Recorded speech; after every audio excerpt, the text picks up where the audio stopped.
Welcome to the Stanley Street Social. My name's Alex Clements. I'm here with Melbourne Football Club captain Maxie Gorn. Welcome, Max. Thank you, Alex. Happy to be here and in a great mood after. Yeah, we just had a good hour with Zak Dempster. Yes.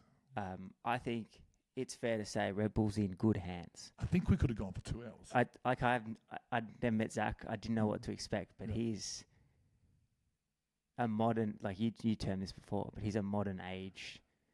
He's a modern day young leader, and he goes into Red Bull having modern day young leaders around the place with their chief commercial officer at the age of 24. Yeah. And Zak is also quite young in his role at 38. Yeah. It was just an interesting chat to see like his philosophy and like the way that he looks at things and the way that he views the team. He's also the kingpin. Like he doesn't like that name. Doesn't like chief. He doesn't like the fact that he's a chief, but he is the chief. Like he's the team boss. He's the manager. He's the guy. Manager of probably, if not the biggest budget team. You also he talked about too the buck stops with him. The decisions making more or less stops with him. Like I'm sure if he's going to spend millions of euros on Remco, he probably has to go. I don't think it was his quote. The buck stops with him, but it was certainly felt like that. Yeah. If he's going to buy Remco, like. He probably needs to go to the bosses. But I don't know, I've seen it on other teams where owners or like big dogs need to get involved for all decisions. Yeah. And things just get so slow. It's just a bit more efficient. The I efficiency. like that. What else? This is the Wednesday weekly interview drop. Yep. We also do the Monday weekly show, The Social Club. Yeah. Which we have Ed Langdon, Matthew Keenan, Luke Plapp as rolling guests, and hopefully add in a few more. Yeah. Over the next little bit, and then the weekly Wednesday interview. So sit back and enjoy Zak Dempster. Welcome to the Stanley Street Social, Zak Dempster. Thanks for having me. Whereabouts are you? Andorra. It's a bit of a rainy afternoon here. So nice. Yeah. I was wondering this morning, like, does Red Bull at BORA have some spaceship headquarters now that you're a Red Bull sponsored team? Yeah, Red Bull definitely do have a few NASA-like facilities. We're pretty basic, so more or less the HQ of the team is up in Bavaria, but it's also quite close to the APC in Salzburg there, and also like most of the Red Bull facilities are all in that region of Austria. So they're all kind of within a 1 hour triangle of each other. But in terms of the team, we've got a couple of cool offices. We've got the APC, but then we've also got the most efficient world tour service course there is, according to the manager there. It's pretty basic, but it works. Is there anyone in Andorra that's actually just a normal civilian and not a cyclist, or doesn't work in cycling? I think it's more influencers at the moment, but the cyclists are losing out. Influencers in Andorra. And gamers too, apparently. It all checks out. Big money in gaming, apparently. A few gamers with Ferraris in my car park. Yeah, okay.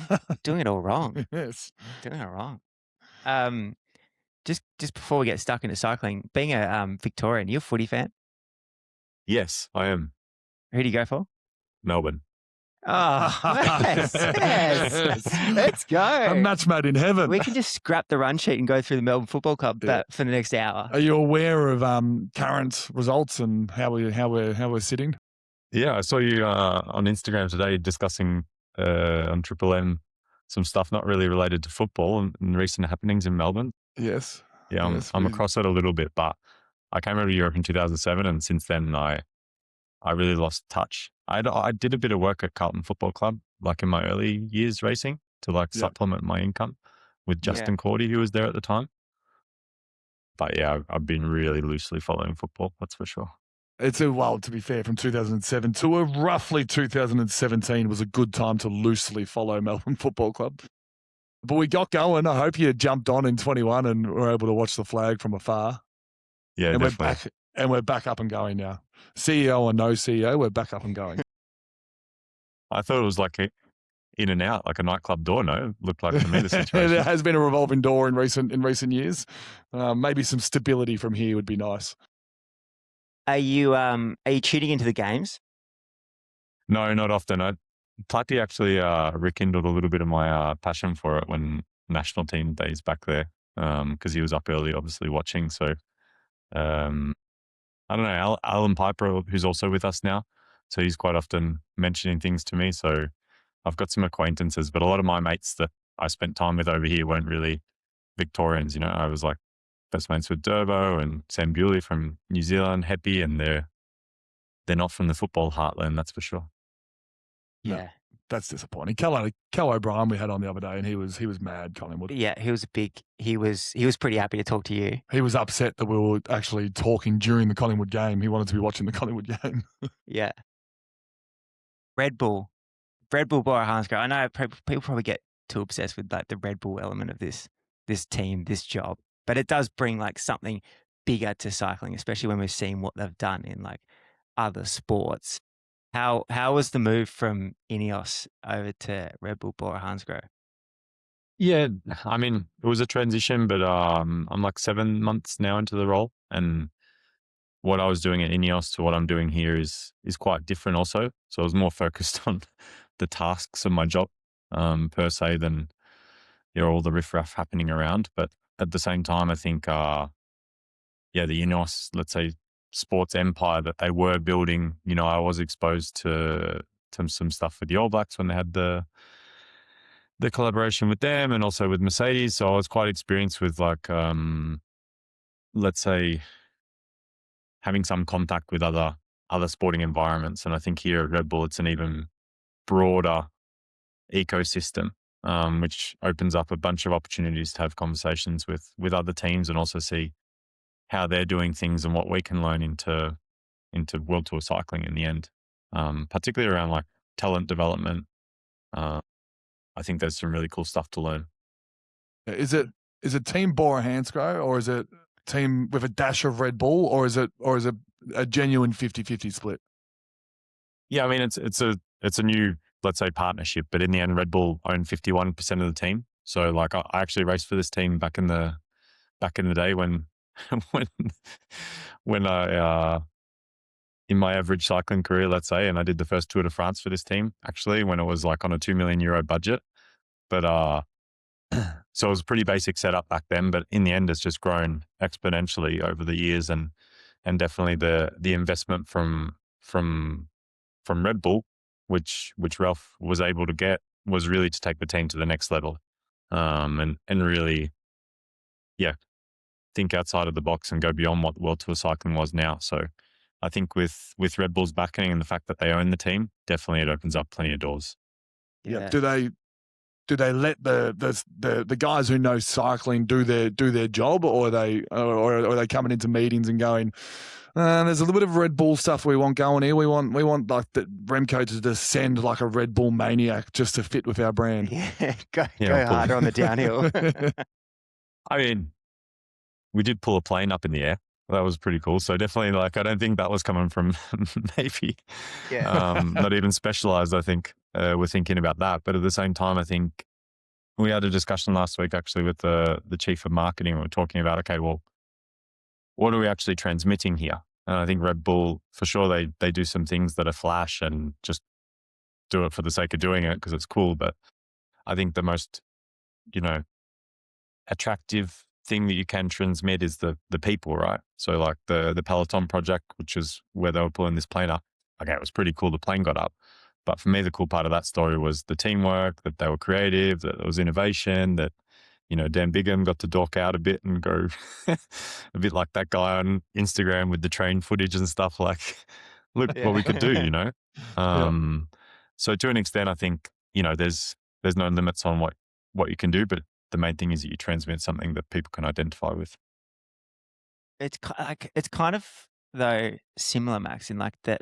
Like, so INEOS have got the sailing project, the running project, the football teams, and then now you've gone to Red Bull, which is kind of a similar piece. Is it beneficial to have those other projects? Like, do you actually get to lean on things that the F1 team knows that now Decathlon doesn't know because you've got access to those areas? Yeah, so like you have Red Bull Advanced Technologies, which is like more towards the Formula One side of things, and they're very active. Or there's a clear collaboration, let's say, with the stuff we do around our innovation projects to do with time trials or whatever it might be. But the things that I'm more interested in are, let's say, like the cultural shift. So if you look into the Red Bull football academies, I went and visited early days the academy in Salzburg there, and that's, you walk into the place and you can feel like a high performance culture, but they're just kids there, and it's nothing special. It's just basic stuff like not wearing hats inside or taking the stair, or, the lifts there's like cobwebs on it because no one used the lifts, or not having your phone in the gym. And there's all these small things that I think cycling, and I think AFL football does a good job of this actually, from what I read and see. But World Tour cycling's got a long way to go, I think, on that cultural piece that I think other sports get so right. Is that how you're going to breed the next Paul Sextus? So like talent development is one of our pillars. So I think they're quite active in that. Like even though I look a bit older, I'm only 38 years old. And they gave me the role of chief of sport, which is like the head of the sport department, So I thought he was taking the piss, to be honest, when he called me the first time. But then once I kind of got my head around it and presented what I felt was the right philosophy and direction to go, and then it went really quickly. Our chief of operations is 24 years old, like he's just a kid straight out of uni and off he goes. So I think for me, definitely, maybe even more than winning bike races, what's important to us is that we're a place where, I've got a daughter who's 4 years old, where I would feel confident that that would be the right place for her to race if she wanted to race, So the pathway and development of talent is super important for us. That's a cool place to work. Yeah. Have you got the best job in cycling? I like it. I'm not sure it's for everyone, like, but I like it. I feel energized working. Do you feel the pressure of an AFL head coach or a Premier League manager, like his chief of sport? Is that you? Yeah, I feel the chief of sport's a funny title because it feels a little bit like champ, So when people go, "Hey, chief," I feel like if I was working in a footy club, I'd be like a little bit, is he taking the piss out of me? Yeah. Not that anyone's really calling me chief, but sometimes Hepiel does it, and I definitely know he's taking the piss out of me. But yeah, I mean, in the end, when you have they've been a long time building a really, really effective performance team, I feel. And it's more about my role, I feel, was really to be a facilitator, to get their best plans out there, and then you get people behind the plans, and then off you go, So, yeah, I don't feel the pressure per se, but I definitely feel that we want to win as a team, Without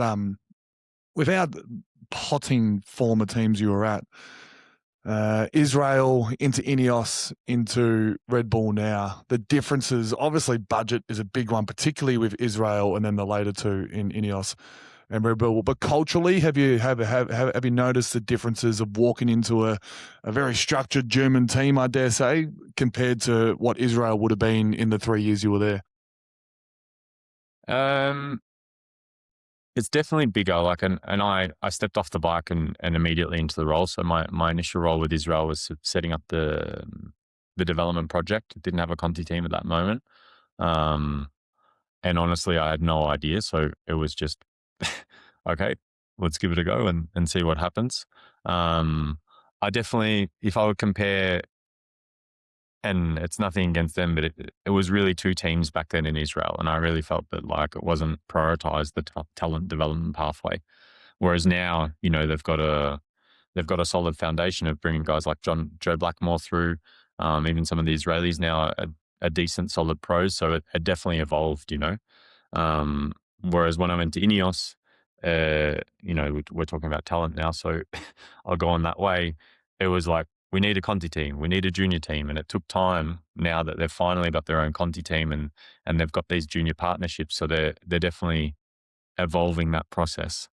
For me, stepping into it was one of the main reasons it was attractive to me. This project wasn't because I raced here, was actually like, right, there's all the tools that we can basically get from point A to point B and be a part of something bigger. So yeah, I definitely feel, let's say, the structure's there to do great things. So whatever you have in mind, you have a blank canvas, and Red Bull BORA allows you to sort of paint. It allows you to be creative in a way that you think can manage culturally the best team you can. Yeah, exactly. And then on top of that, I would even say that the involvement from, like, it's a really, they empower you to do the work, you know. So for example, with INEOS, then obviously there always needed to be a sign off up to Jim Ratcliffe before you could go forward. Same thing with Israel, with Sylvan, which in the end, it's their team. You know, you can't argue with that. All you can do is provide them the context, which was actually in the end really good for my development, because it helped you build that story and also question yourself, okay, are we going the right way with the Giro team or the Tour team? But now in the end, all I'm doing is that. But I would say Ralph and Red Bull back us up to just go with it. They're not asking a bunch of different questions. So that's super cool here, that you are empowered and you can own the direction of the team, let's say. Does that also give you an advantage from a rider's perspective in terms of that speed to making decisions? Yeah, I think so. I think you're never always going to make you're never going to make all the right decisions, right? But I feel that if you can be agile and quick, in the end, it's better to take a good, solid, fast decision than a perfect one too late. Yeah. You talked about before just like your philosophy on culture and team, and that like initial pitch to Ralph when you wanted to join as the chief. What did you say to him? What did you set out that you think aligned with what he was thinking and like aligned with the team, and then eventually resulted in the job? I mean, I had a case study to prepare. So I was coming out of like a quite big, heavy race block, and they sent me like a case study of how I thought the team should be set up, what's the direction, and also some really interesting stuff around what's next. You know, I think at the moment, if you look at the way that even recruitment, but also development actually works in, like, how much time do we actually spend on doing conditioning training? Everything was, you know, Sky's big thing was altitude camps and getting lean and all that stuff. But at the moment, we're so far from, if you think about technical development, is fuck all being done in World Tour cycling. And it could be huge. Like if you look at Remco turning left into the Mario Boa Strat, where he got to 3 seconds in Flanders, you know, for next year, we should be organizing technical camps and thinking about that. You know, it's no mistake that Van der Poel and Van Aert and Pogacar, you know, get an advantage in that area. But if we can create like a whole team that works on that stuff, then surely that's worth a few percent that you can't gain if you already are doing everything conditioning wise. So there was a bunch of stuff around that, around what's next and my vision for how the team should be set up. And in the end, he said, okay, let's do it. And here we are. How often in this role, Zach, are you on the ground? Do you get in the car much? I actually drove the second car for the first time in Flanders, and I had Alan Piper with me, actually, which was pretty special because Shane Archibald got banned because he was in a bit of a rush and hit a motorbike. So he was in the sin bin, and I jumped in. So I'm quite often on the ground. Like I was in Liège last week. I was in Flanders for 10 days. I'll go to Bulgaria now for the start of the Giro. So try and be around, and that's just in the end a really good chance to talk to people and be there for them and make sure that everything's on track. So I'm definitely not sat in this office too much. You brought up Flanders, so let's talk about it. How much is it? I get you're the chief of sport. Does the delaying of the Remco going to Flanders and the training camp come across your desk, or is there a marketing manager that's mixing that as well with you just to work out the best way through that? Yeah, so like we had the initial. One of the things that I presented was that in the off-season planning was like I thought that the demands of Flanders are way different now, and we should reconsider what the team looks like for that. And Remco's name came up, and he also was forthcoming with the idea to do it. I know a statistic that since the 1st of January, Remco's name has not been in the newspaper on 3 days in Belgium. Yeah. So if we had said Remco is maybe doing Flanders, which it was the case, he was maybe doing it because if he came out of Catalonia in a body bag or something happened, then he wasn't doing it. What do you think type of distraction that would have created for us?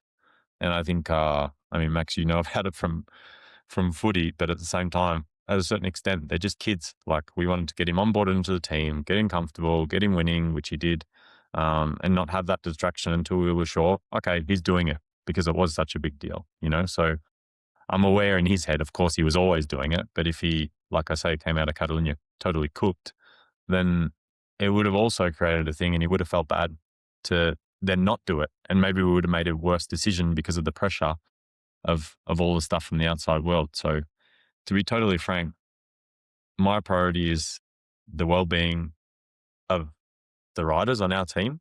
And I think we took good decisions. And if some of the journalists got upset by that or felt that we weren't forthcoming enough for them to have their story, then I'm also comfortable with that, to be frank. Does that mean Remco's a chance to ride the Giro still?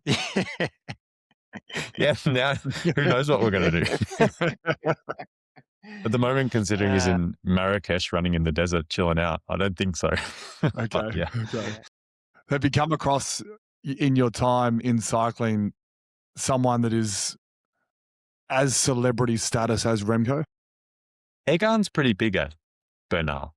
So like when he got third in the WorldTour a couple of years ago, it was hectic. It felt like a rock star at the bus. You literally had to like push through the crowds and it's easy to forget what he's done. And like the Colombia, Eritrea, these places, there's like all of a sudden such a following for cycling, especially when they're doing well. So for me, Egan, even though perhaps it's not as persistent now, but in his good years, it was pretty crazy when he talks about the stories. The Colombian Nationals road race is the best fan affair in cycling. It's a shame Tour of Colombia doesn't happen anymore. It was a cool race. Red Bull, BORA hansgrohe as a team, there's a few teams that are chasing Tour de France glory. We don't have Pog, we don't have Paul, we don't have Jonas. How do we win the Tour de France?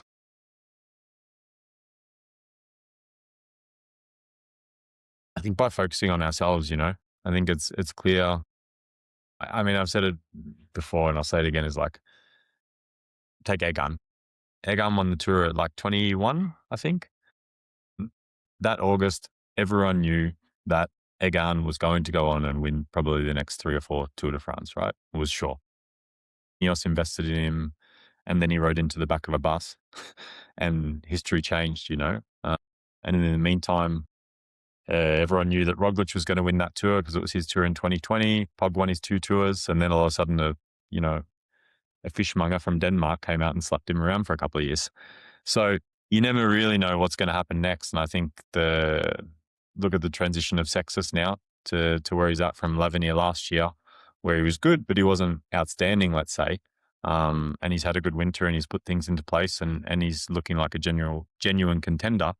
But at the same time, we've got like a biathlete, Lippo, who got third in the Tour last year, who's been doing 26 or 25,000 kilometers a year, the first part. So I really feel like Lippo's got a bunch of headroom. I also feel like if you look at the trauma of the crashes that Remco's been through and the fact that now we're still finding ways to improve him, to take the time to the Tour this year, we feel like we can get him to a better level. And if you get the team cohesion right, then who knows what's possible. So to an extent, I think, who knows what will happen in the future, but for sure, I think if we focus on, providing the best platform for our guys with good plans and a good culture, then I think it'll come off at one moment. currently as we speak, is Remco sitting at home thinking he can win the Tour de France? I think that's what he works for, you know. If you That's ask him like- which races he wants to win, he wants to win everything. You know, like that's the challenge of having someone so versatile. And Pogs, you know, what he's able to do is crazy, you know. At the same time, like for sure Remco's going to want to do Flanders next year. But for the moment, let's say the process we've been through till now with him and what this next 2 months looks like to the Tour, for sure it's all in for GC. We want to win within the Tour de France, which is a byproduct of chasing GC, I feel. But definitely we're going all in, leaving no stone unturned, because you never know, you know, what can happen in the future, and this Tour represents a huge opportunity for us and for him. Zach, how many, I know in football we spend lots of hours on culture and lots of hours on trying to find selfless players and role players. Red Bull's narrative is they have a lot of GC boys and a lot of leaders. How many hours would you spend going into a race to make sure someone like a Jai Hindley and a Vlasov are putting the team first with Palazzari at the Giro? How do we make sure that these guys are culturally doing the things that we want Red Bull, BORA, hansgrohe riders to do? I mean, so the first thing I did when I got to the team on the 1st of October was talk to everyone in the performance department and talk to the riders and ask them like about the team and what type of team they wanted to be a part of, and also like where they thought they were at in their career. Then you have like this first phase of the season until now where they have a bunch of chances to show where they fit and what the right strategy could be.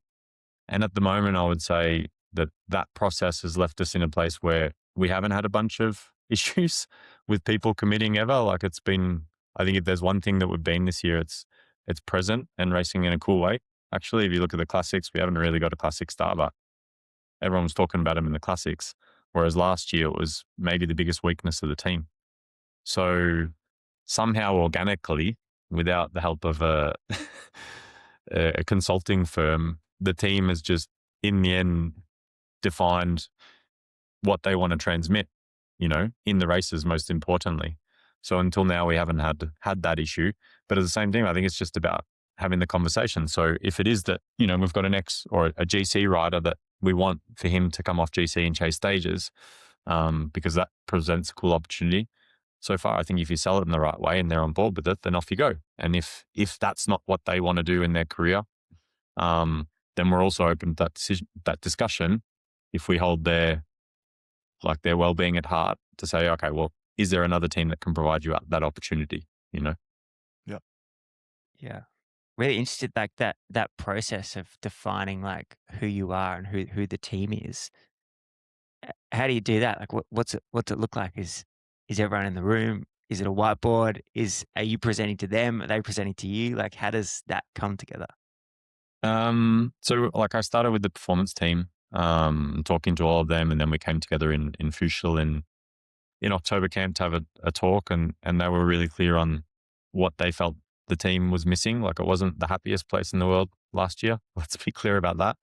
And there was a real desire for, to be a part of a team that they felt they were a part of something bigger, you know? And I think if they can get that right with the performance staff, then they go on then and really own the separate groups, you know, like you have the classics group, the Grand Tour group, and luckily I think we've got a lot of great leaders within the performance team that have then gone out and run with it and defined it themselves, I would say, on the ground. The challenge now is like that we're not in the club at 7:00 like in footy, you know, like we're all very separate. So that's where I spend a lot of time on the road to just check in with people. Hey, how's it going? Where are we going here? And I think having that first, we did a phase 1 review a couple of weeks ago to really like reset to go, okay, well, what's our direction now? 4 or 5 months down the line. But I'm really looking forward to now, because in the off season, I think we've got a really good chance to actually do it in a little bit more defined way and create more momentum, which will be really cool, because at the moment it's just been a bit like, I felt that's what we need to do. We've done it. We've got some results from it and a better functioning team, but there's so much more we can do, I think. Have you ever had every staff member and every player in the same room? Close to. So we had,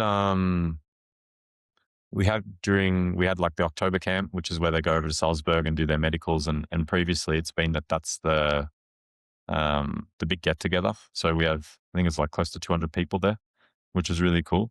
For me, that was really just I was like 3 weeks in trying to get to know everyone, but, I needed to present there a few times. And I think that I hope that people felt engaged by the direction we were taking. And what I do see on the ground now is what I'd hoped to see from that October kickoff. But I definitely think it's not perfect. And as I say, I'm looking forward to now, checking in regularly, but then also resetting in the off season again. Are you sure that 2 Van Dijk boys went to that camp? Yeah, let's see if we can switch them during the Giro. Yeah. Is that an actual true story that their numbers were pinned on differently at, where were they? Is that Paris-Nice? Or was it Roubaix? Roubaix? Yes. So I don't know what happened. So Shane Archibald claims he's got the photo on his phone from the commissaires meeting that the numbers were right. And I was quite I can tell them apart now, Mick and Tim. And I was quite sure it was Mick.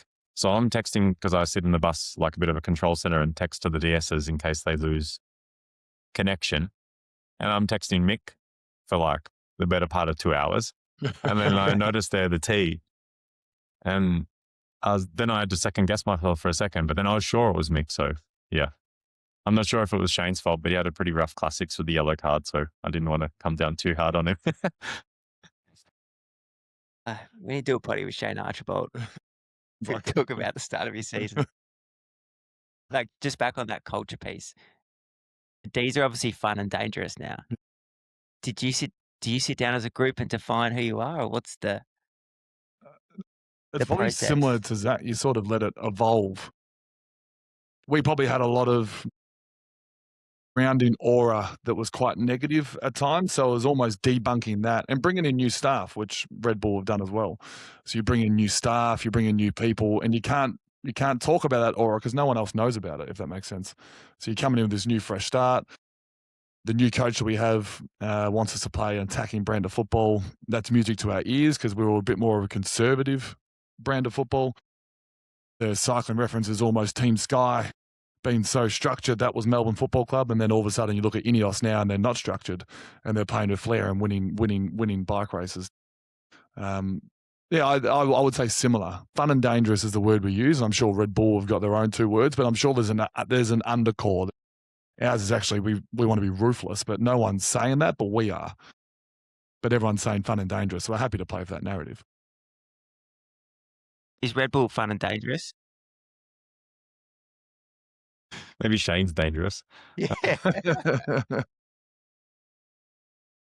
So our mission is clear to be the most attractive cycling team in the world, So what that is in the end, it's quite an open question, because if you do look like you use Sky as the example, was it attractive what they did? Yeah, for sure, they were winning it. If winning was the number one, and winning's important if you are to be attractive, but the group can define it, in a way. And I think, things like being tough and resilient, that it is an actual team, for me, like with Alpecin, it's cool when Van der Poel wins, and it's even cooler when his team helps him so much, to actually win. So I think it evolves, like Max says, and as I say, I'm really excited for that next step of that evolution. Kind of like stage 4 of Paris-Nice, which is one of my favourite race days of the year, when the 2 Van Dijk boys and Martinez are just sending it in the coldest and wettest day of Paris-Nice's history, putting Jonas. I know Jonas ended up winning, but I know which team I'd rather be a part of post that, and it's Red Bull. It was funny actually, because like the team time trial was the day before, and we didn't shit the bed, but we were all right. Like, we were hoping for more. And then it was a bit of the running joke of like, boys, the team time trial was yesterday. And then when Lawrence pithied, there was the incident with Danny on the last day. I don't know if you remember, on the Sunday, but like basically Lawrence tried to get out of the way and decked Danny. And then they had another team time trial. And I texted Lawrence after because I knew he felt bad, and he was like, yeah, 2 team time trials wasn't enough this week. We had to do a 3rd one. How do you, like, with the teams being so like segmented, I guess, like the Giro team being over here, Classics team being over here. Is it hard to bring it all together into like one group with that goal of being that end goal, but also like kind of, I guess, the crossover of momentum? You don't get like Max wins a footy game on Sunday and the whole group is buzzing because it's one group. But obviously we've got these different teams. Is it hard to bring it all together? Yeah, I mean, as we kind of started with, like, I've been really lucky to be around some really good people, and since I stopped actually racing, even though I was around good people when I was racing, but these 6 years where I had 3 at Israel and then in INEOS, one of the things that Scott Draw, who was the performance director there last year, identified was like, wow, the connections are really challenging as a World Tour team because you are exactly what you just described, very segregated, you know?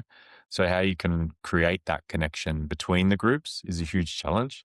But in the end, it comes down to like small gestures. And I watch every race on TV. You know, I know Ralph, our CEO, watches every race on TV, even if I'm working and maybe multitasking, and celebrating those small wins sometimes, you know, like Giulio Pelizzari, who's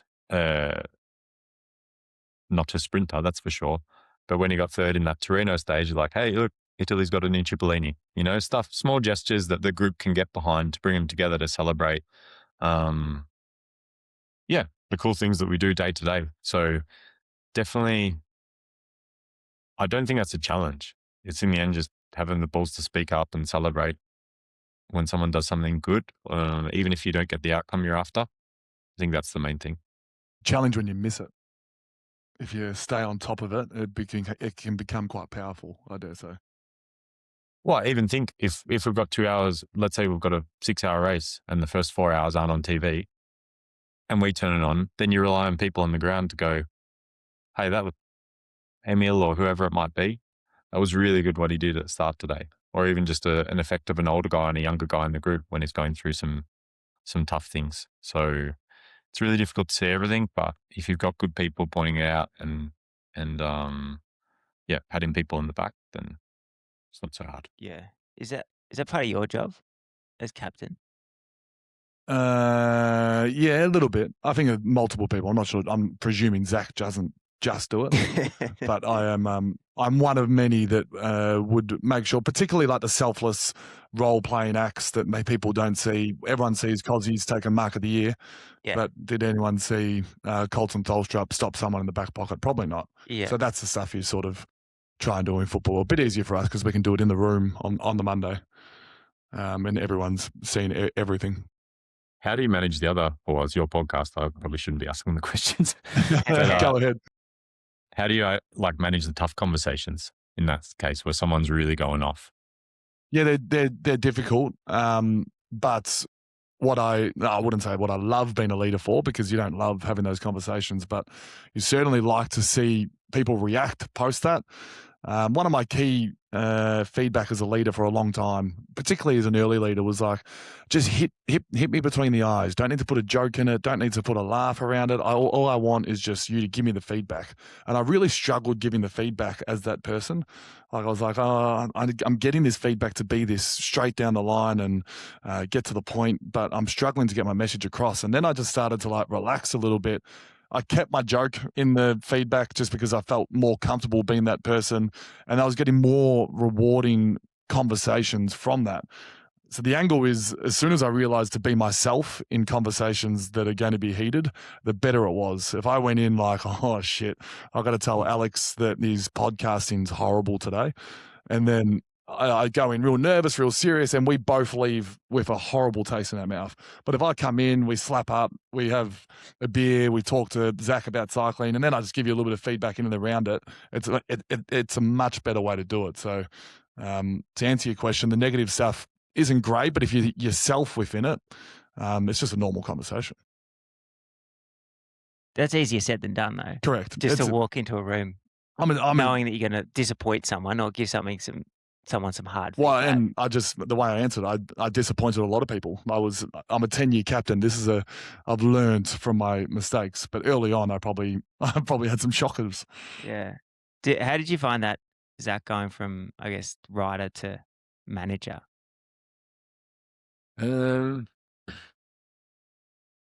Well, I wasn't a very good writer, so I hope I'm better at managing. Yeah, it was definitely difficult. I think like kind of what you've described there, Max, is developing your own style. I think people feel straight away if it's authentic or not. And I guess the thing that I took from my racing career, at least, was like, I'm not sure everyone was direct enough with me at certain times. Like I feel like some of the tough conversations that if I look back, I should have known sooner, and maybe that's on me too, but definitely like people around me probably noticed things that they didn't exactly approach. And that's been a big part of the style I hope I live every day, is making sure that things don't go on too long, because in the end, it does more damage to the conversation you don't have than perhaps being uncomfortable for a little bit. So that transition for me, I was really clear on that. Definitely, I think people didn't always appreciate maybe me hitting between the eyes like I wouldn't to then get it back in the day. But like you say, in the end, you have to also be clear on the outcome. Like you want them to go away a part of the team still and feeling like you're behind them to go and do their best work. So yeah, I definitely have had some time to develop my style as well. I'd agree that the directness, if that's a word, is extremely important. So like I talked about the maybe prolonging it and becoming a bit more in a safe environment and having a great conversation. But there's also game day. I need to go real quick, real hard for 5 seconds. But the respect comes from that relationship that you have. So I agree that something direct right at that point is needed, and then the safeness of the relationship around that. I think that the one of the things I worked on when I was still DSing last year that I think made a huge difference, that's not necessarily done often in World Tour cycling, is like the debriefs are quite loose. They end up turning into like a bit of a recital of the race from a DS, or it can be just a bit of a chat and people are checked out, or even what's your body language in the debrief? Do they turn their seats in? Do they look at each other? And last year we did a big bunch of work around like the structure of the debrief, and in the end, like the coach's role in this case is really to deliver prompts that quite often the conversation doesn't actually need to happen, because you don't know what you don't know.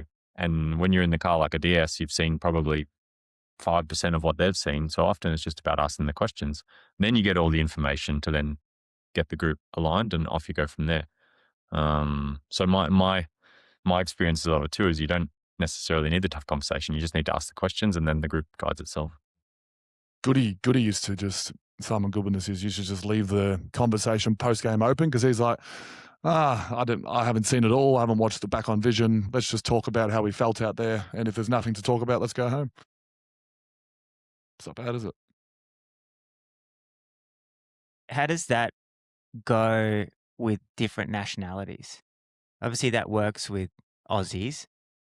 But if you've got a Colombian in the room, you've got a Spanish guy in the room, you've got an Italian there, does that still flow? You'd be surprised how there's definitely cultural differences, but they're all kind of their own guys. So like, take Egan, for example. He's like a sniper. He was really listening carefully. And then he would come in with like 4 words and people would fucking listen then, and he was a really warm guy. He was still fun. But then you have, let's say, like a Ben Swift, who's like my age in the end. When I was sport directing with him, he was a guy that really was like, he could accelerate the debrief because he would have a really clear view, and British people love to talk, not to be culturally stereotyping. But it's really dependent on the person. And some of them need that time. Like they don't necessarily feel totally comfortable from the get-go in a group situation, even though it's only 8 guys or 7 in some cases. So some guys you really need to follow up on and encourage them to bring it to the group, in the right way. Or, So I would say, to summarize, it's not a whole heap of cultural differences. It's more the differences you get to know on the individual. But another super important thing is the language, which you don't appreciate in, say, footy. I think everyone's talking English still in the AFL. Australian males, it's broken English. Yeah, like do you get Swifty Do you get Swifty talking like hardcore British, just like riffing, and then Egan sitting in the corner like, what on earth is that guy talking about? We had a funny story once in, was Ian Stannard on the radio, like basically saying to the breakaway, saying that he didn't want him to work in the breakaway. And Ian was saying, don't give him a tap. And it was a bit like, man, he's Italian. What does that mean? But definitely adds a different component to communicate. Yeah, well, especially now because like you think about that team meeting, if there's 8 guys and you've got Swifty at one end of the career, which maybe we're not going to see that age of rider anymore, and you've got 19-year-olds as well, all of a sudden in the World Tour. Like it's a crazy Mixed with different cultures. And mixed with languages different and cultures. That's a crazy group of people to bring together. Crazy bus. Yeah, but you can also get the energy right, you know, like one of the, I think this year the energy within the classics of like your Lawrence Pithies and your Ben Dykes, it was like a bit of a, if you talk about fun, like that looked like a group, they were just like laughing on the bus about situations that occurred in the race. And that's the team you want to be a part of, you know? So you really have to get that right mix of, let's say, the older guys that still know how to have a laugh, but then also you need some kids in there, that's for sure. Yeah, like you talk about the Paris-Nice time trial not going to plan. Have you seen it work in a bad outcome, or what was seen as like we didn't deliver on what we hoped for? So far not. I think there's been like a couple. Yeah, I mean, there's been, let's say, debriefs or races that we've left this year where it's been clear that we didn't get everything out of it we could have, or we haven't like committed as well as we should have to the process. But I feel like those conversations have happened, you know. I think there's more. I do think that there's more room to improve in that area, to be totally frank. Like I think we're still not there yet in terms of how we, let's say, close the loop on that process of preparing and then going to commit to the plan and then assessing the plan. But I can see clearly that that's where we need to go. Let's go this year, Zach. Let's bring ourselves to the present. How do you think the year's gone so far? A lot of good results. Remco obviously early on in Spain. Remco again in the classics. Danny Martinez, I'm pretty sure, comes second in Paris-Nice. Dempster wins. So there's been some good success. You probably left some out there like that TTT we were talking about. How do you think the year's gone so far? Yeah, good. I think if you look at the statistics, we're in a much better place than we were last year. I think we've got about 50% more UCI points, which is a really good marker to show the overall direction of the team.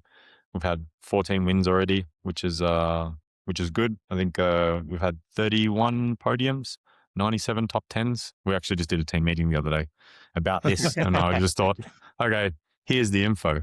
So I think whichever way you look at it, there's progress, and I think that encourages you then to reach even further into yourself to say, okay, well, what can I do next? You know, can we be more disciplined? Could we be more strategic here or whatever? So the progress, like I say, whatever statistic you look at, it's definitely there. So I would rate so far as a success, but definitely we're hungry for more. Yeah. What do you think about the UCI point system? It hasn't really been a topic for me since I left Israel. So I was there when that first relegation battle happened. And to be totally frank, I don't find it that motivating. Motivating a system. And in the end, I'm lucky enough to work for teams where it's there, but it's not the biggest, let's say, the biggest consideration. But at the same time, if you see a team like Astana, what they've done in the last year and a half to think creative and do different things and recruit differently, it's also powerful. You know, in the end, that's a little bit the philosophy of their team is like, okay, well, let's make sure we're never in that situation again, which they're doing really well in. Jayco this year, same thing. You know, Jayco were floating around the bottom like we were in Israel back in the day. So each team has a different, let's say, philosophy and goal that they have to work towards. But at the moment, I would say that that's not my greatest passion is the UCI point system. Yeah. You'd still say every race you go to, you're wanting to win. That would be a clear goal.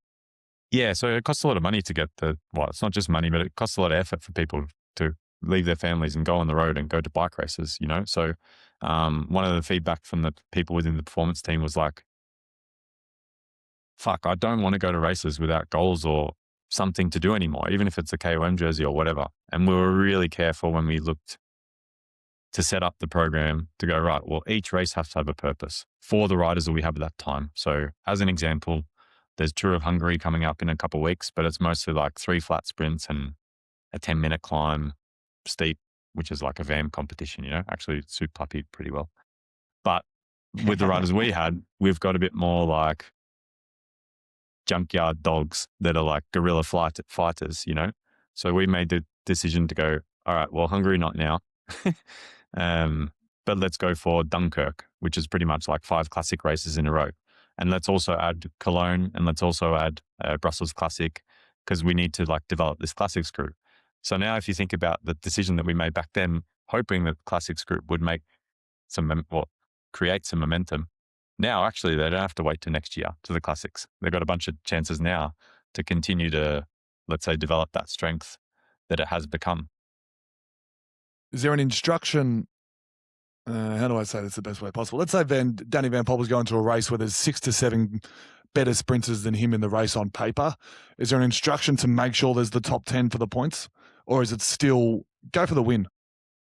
I'm yet to mention points, except for using it the other day as Beautiful. a statistic Nice. to encourage people. And Yeah.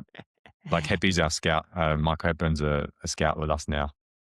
And he started to text me like in Paris-Nice, like, oh, we're going to get heaps of points this week. I was like, bro, this is not a topic. Can we try and win some bike races, please? Yeah, that's music to Max's ears. I'm sure you've been listening to our Monday show, Zach, but Max has got a manual spreadsheet that he's running at home of the teams that win. Yeah, we're big on that. Yeah. That's one of our goals actually this year, is to beat our previous best. Like when we set up a team's goals with which everyone contributed to, and one of the components around was trying to be the best version of this team in history this year, you know, and we actually calculated it out, and it's going to be tight if everyone contributes what we think they can contribute. And we took it to the rider group, or I took it to Remco, and he's like, wow, it's not enough, that many, you know, and they all got behind it. So they felt like, no, let's stretch ourselves this year. So let's see if we can get it. Where's the expectations on the Giro? Julio's going pretty good, and Jai's finally going now.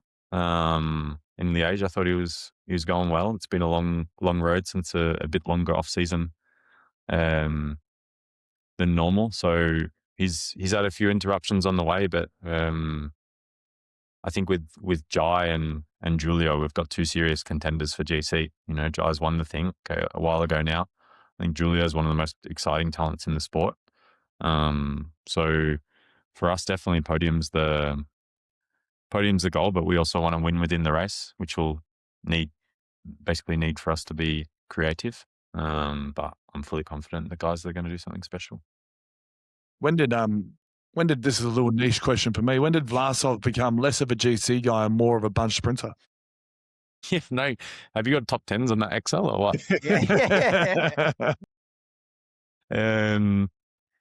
He's honestly he's like a soldier, Vlasov. He's a great guy and he does the work, and he's also pretty crafty. Like if you saw how he took that bonus in Alps when Julio was a little bit too keen. So I think he's really useful there. Let's see how the DFs has set up the strategy for the Giro, but I wouldn't put it past him, you know, doing a GC again, but also he's a guy that I think can win stages in the Giro, you know. So if he's excited about that, it definitely works for us, but I wouldn't want to face him in a mountain breakaway for sure. I was just thinking, like, for a rider like Jai, obviously you've got resources galore now. Nutritionist, performance manager, he's got his coach, he's got all the DSs, he's got you at the top. Like, if you think like individually, how does it work for a rider in terms of accessing and managing them?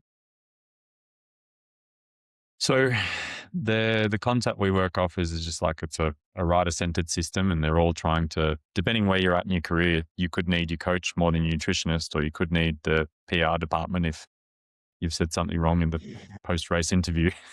It really depends on how they come in to support the athlete, and that it's impossible to set that up for an athlete on any given day, let alone a wide range of athletes. So I think in terms of communication with some guys, I don't know, maybe Platy works best with Snapchat, or I don't know, but you really have to decide in that performance group how you can best support them for what they need at that time. And in the end, it just takes spending time together, which again, another challenge of a decentralized system, which for me is the future, is like getting them, not necessarily everyone has to live in the same place, but getting more contact time, because each of these people in the end is a coach in their own way. So depending on what that athlete needs, then you need to have people that can see it and go to them. We're sort of bouncing around a tiny bit at the end here, but do you provide myo and provide nutritionists and provide like a personal trainer, and they have to stay in that realm, or they can go outsource themselves? No, we do everything in-house. We've got 8 coaches, which goes for the rookies too. So the rookies project is our under 19 and under 23 team. We have it all under the rookies umbrella. So in total, we have 8 coaches, 5 WorldTour.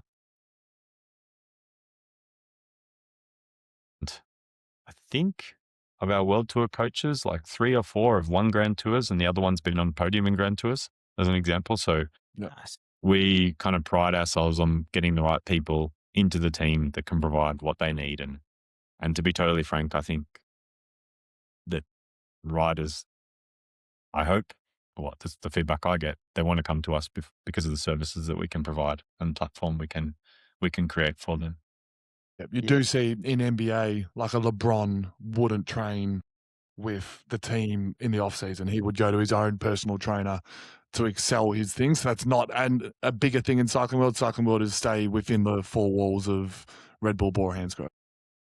Yeah, but you can also be creative, like, so for example, we have the tour camp coming up in Sierra Nevada. For sure, part of the objective of that camp is that they spend some time with each other, to talk about it. Or we had Lippo and Remco on Tater earlier in the year. This Giro team, they were on Tater in January. But then there's also like what I want, or what we want to provide, is that coaches go out there and get on the motorbike and motor pace them, that they're in that environment with them. Or even if it is, during the classics, I jumped on the bike after the Paris-Roubaix recon and rode back with Danny Van Poppel to spend some time with him, so you've got to go to the rider. And I think it's not necessarily, if you've got the right people within, for sure, I don't know, going to run the beep test in a different park every now and then, if that's what you need, it helps, but I don't like that idea. I think I don't like the idea of, I've got my guy, I think if someone will come to me and go, no, I know what I know, then I'll be like, thanks, but no thanks. Because I believe in our team, Yeah. What do you do? What do you do? No, we're pretty similar. Off season, you can do a little bit of a pump with a different personal trainer. So mountain biking, for example. But no, we're relatively, and we got an amazing players association that doesn't really allow our clubs to talk to us for 3 months. Otherwise, they can get penalised if they talk to the wrong athlete who gets a bit grumpy. So they actually keep their arms width. Yeah. What happens if you come back and you're not in shape? Yeah, therein lies the issue. You end up just not on a list, really. I mean, that's how it ends up. They lose trust, and then eventually, when it comes to list management decision, the good players find their way through that. AFL has, and I'm sure when you were still in Australia, Zach, AFL was probably as part-time as it gets. And now it is as professional as it gets. We're fit for 12 months of the year, and you're not doing yourself justice if you're not looking for extra ways to gain fitness in that little 3-month period. But in the 9-month of the season, it would be very frowned upon if I was outsourcing my training. Are you nervous when you come back? No, not now. Maybe as a young kid when you're chucking a Vegas trip, or because that's like a long time without checking yourself. Yeah, but I've done it enough now that you sort of know. Yeah. What's a cyclist off season looking like now, Zach? Like, obviously, I don't know. From my experience, it used to be back in the day, month off, don't touch the bike, drink a beers for a month, you beauty, let's go. That's in Richie Port's book somewhere, I think. Yeah. That's his like legacy. I got Yeah. as fat as I could, and then I Yeah. trimmed down straight away. Is it a 12-month training block now? I mean, you try to leave them alone for a month, more or less, I would say. So they come in normally directly after Guanxi. We have the medicals and the first initial talks with them, so then they can go off and rest. And then normally November's about building, let's say, the details of the plan together with their performance team and making sure they fit into our goals and all that stuff. So I would say more or less 3-4 weeks, we leave them alone. But for sure, before they go, I think the key thing is before they go into off season, even way before, you kind of clear it on their trajectory when they come back, you know. But then you also have like these micro rests, like let's say Lipo next week. So he's in Romedy now. He really needs to switch off next week for 7 to 10 days and just chill out, then get going towards the tour. Remco, it's really this week. But before he went on his on his rest, was really clear. Okay, but you need to come back here, so then you can go to altitude 6-7 days later, and you haven't got 5 kilos of timber to move, because if you go up to altitude and you're trying to lose weight, then it's pointless, you know. So definitely there's micro rest within the season as well. Have we lost the? I mean, I know obviously weight is still important, but that idea of like timber to move is.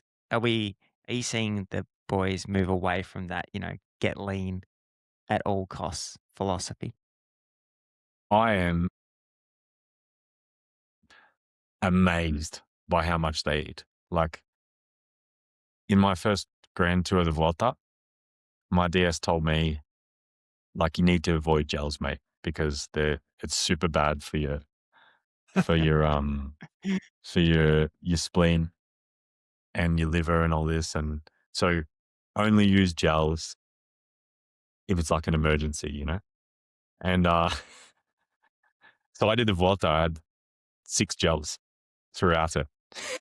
And it's like one of the stages was from here to Andorra to, I think, Perigord or somewhere.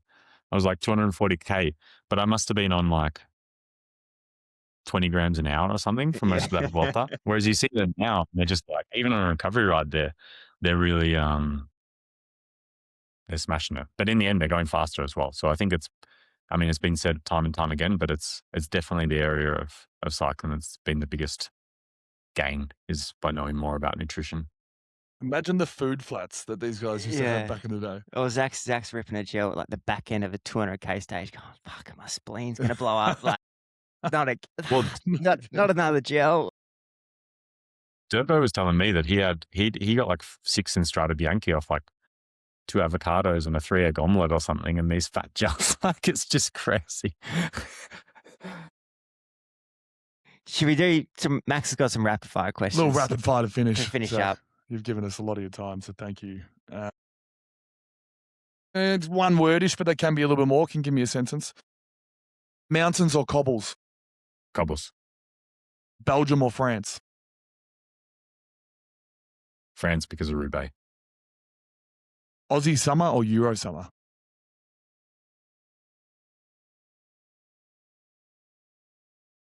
Euro summer. Okay.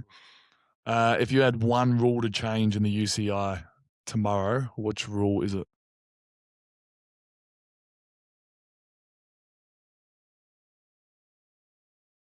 He's just working out what he can and can't say. Yeah, he's Yeah. You're going to be in trouble here.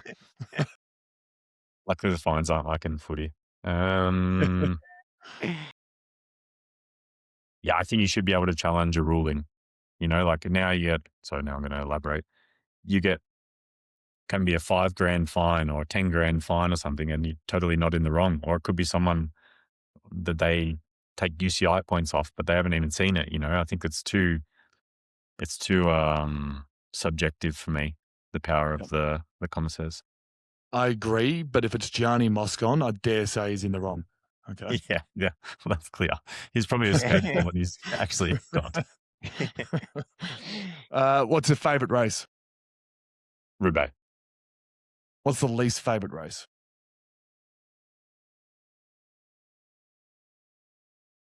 Got to be careful here as well. Yeah, another one to get him in trouble.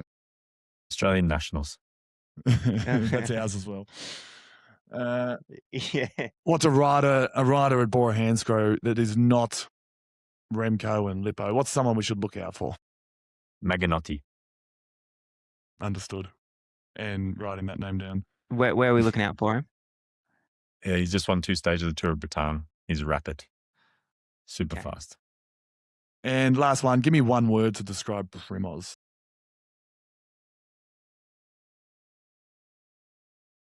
Interesting. I want to get in the room with Primoz. Yeah. How does Primoz find Australian culture? I'm not sure he even knows I'm from Australia, if I'm frank.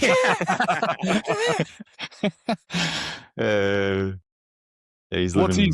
What's his perfect day? So Primoz, like if we would like a staff run club, right? And the staff run club would come back at like 7:30 and he would just be like kind of walking along the beach, doing some stretching, hanging out, living the dream. And then I'm assuming here, but I probably think it's just to get out on the bike and smash it all day and then come back and pick up his kids from school. So morning walk, long day on the bike, hang out with family. Yeah. I think Max interviewing Primoz would be something good. Like it'd be a good piece of content. We'll start with ankle socks and we'll finish with the TT final stage of the tour. One of the presentations in the off season was about hairy legs and that it is actually way slower. Just to clarify to the whole group. We're going to present this to the whole group for one guy, not to name and shame him. Well, how many meetings have you sat in? You're like, oh, the teacher talking at school. You're like, yeah, they're talking about me. Yeah. Great to chat, Zach. That was Thanks, Zach. that was really cool. Yep. Thanks for your time.